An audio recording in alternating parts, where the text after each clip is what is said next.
Good morning, Steve Jolly with Benchmark Realty, and I want to welcome you to the Music City Show for July 2nd, 2020.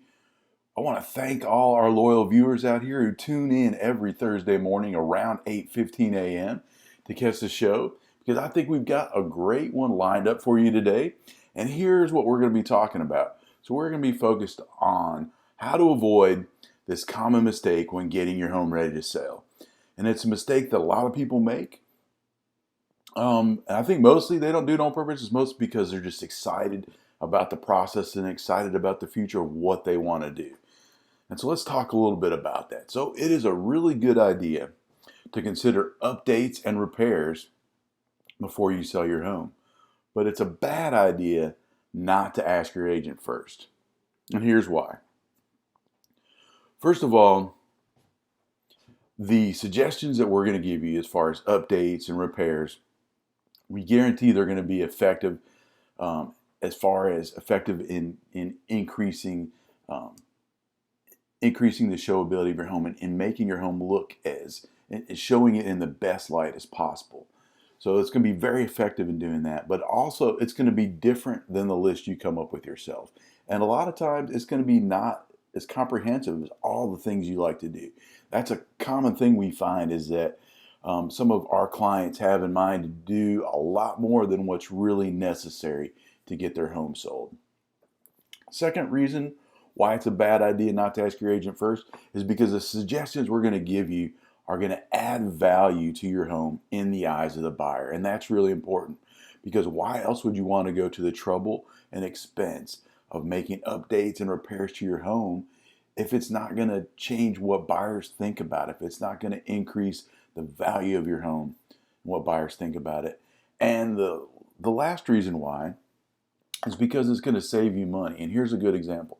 One of our clients was thinking about doing a repair. They got some estimates from a contractor for a repair, and it was over $3,000 for this repair. We gave them a better alternative that didn't cost them any money, and that $3,000 wasn't really going to increase the value in the eyes of their clients. So we saved them $3,000 and saved them the trouble and hassle of having contractors around your home.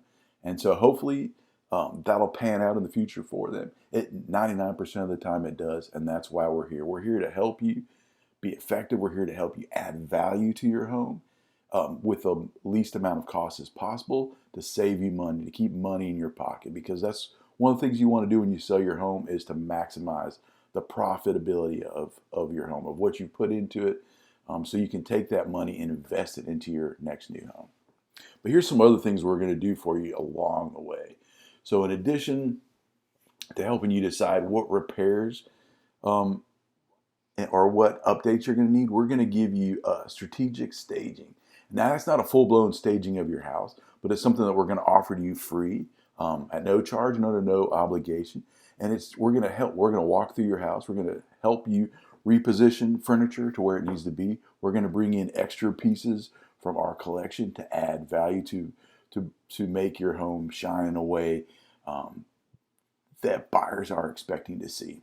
We're also going to provide you with a simple repair list for all the suggestions that we make. We're not just going to give them to you verbally. We're going to create a list, and we're also going to put on that list contractors, tradesmen, craftsmen that we've used in the past that our clients have used and have been successful. And we'll also provide a written roadmap for how we get from where we are today to all the way to the closing table. So that's kind of the value we're bringing to you when we help you get your home ready to sell it on the market. And so now let's move into the update for this week. So this is going to be an interesting week. Let's talk about sales. I was hoping for a little bit more in sales department, and the numbers are still rolling in. So these aren't the final numbers for this week. We do see the trend going up, which is a good thing. It's just not going up as high as I'd like to see. We were about 20 on average, about 20% down from 2019 as far as sales go week over week. This year's right now we're about 8% year over year, and after all of the sales roll in and are counted, I expect we'll be about 5% down. So we have made We have closed the gap some. As you can see, if you look back between this graph here, between 2019 and 2020, we were significantly further down than we are today. But I think we'll start to close that gap as the year goes forward, um, as long as we continue to remain open and continue to follow the social distancing guidelines, which allow us to do that. So that's so important, folks. That's so important for our economy. So let's continue to do that. But I think the number one thing that's really holding sales back is this, and that's the number of new listings. Now, we saw it start to increase back in late February, and then as soon as COVID hit, it took a dive down, and it stayed that way for a couple of months. We have seen those numbers bounce back up, and so we've seen a slight increase, but we still need more listings. This is the time of year where we usually peak. June or July is typically our peak for sales and for listings, and so we typically start to see those numbers dive down all the way throughout the end of the year. They'll slowly start to decrease because real estate is a seasonal business. But this year's different, so anything could happen. So I hope it doesn't happen. I hope we see listings start to increase throughout July and maybe even into August, and hopefully we'll peak there. With schools up in the air, and school's such a driver when people move. There's really no telling what this year is going to be like. So if you guys are thinking about selling your home, just keep that in mind. We really need more listings. And here's the reason why.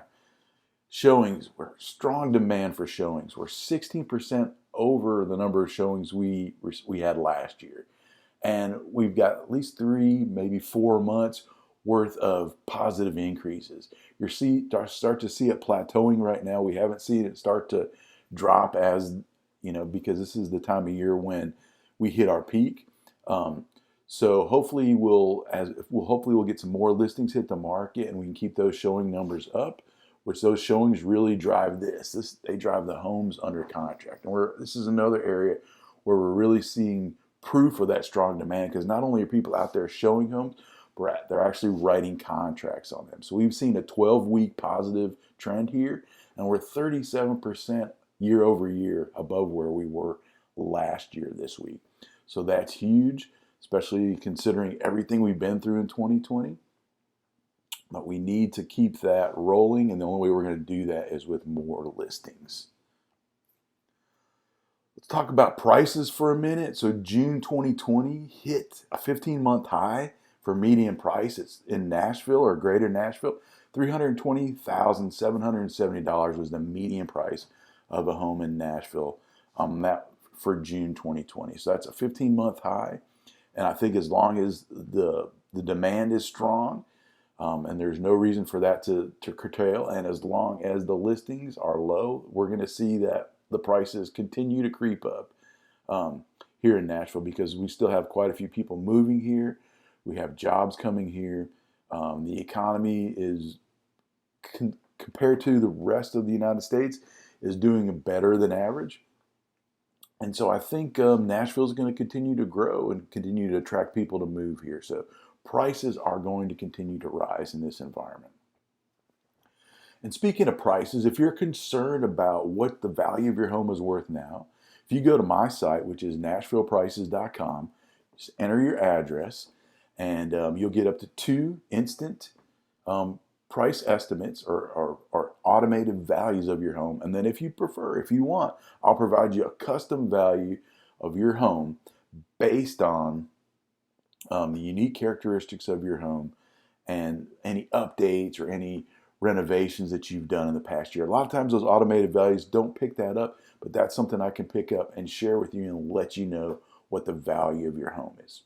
If you need to know, NashvillePrices.com, and enter your address and click Find Out. Now, speaking of prices, we are going to be talking about next week about the bulletproof way to price your home. And it's something I've been using for a long time. I've been doing what they call broker price opinions for banks for over 15 years. I've done thousands of them. I've also done the same thing for my clients. And basically I take the tools that an appraiser uses and apply the extensive knowledge of an agent that's active in the market, and combine those two things and it really has been a way to price your home very correctly, to maximize the amount of money you get put back in your pocket, and also to minimize the time your home spends on the market. So that's our goal for next week, is talking about the bulletproof way to price your home. Thank you guys for tuning in. We really appreciate your loyalty. If you have any questions or concerns, always feel free to leave them in the comments below, or you can always text or call me at 615-257-9996. You guys take care. Have a wonderful Independence Day on Saturday. Enjoy your freedom, and peace and love, y'all.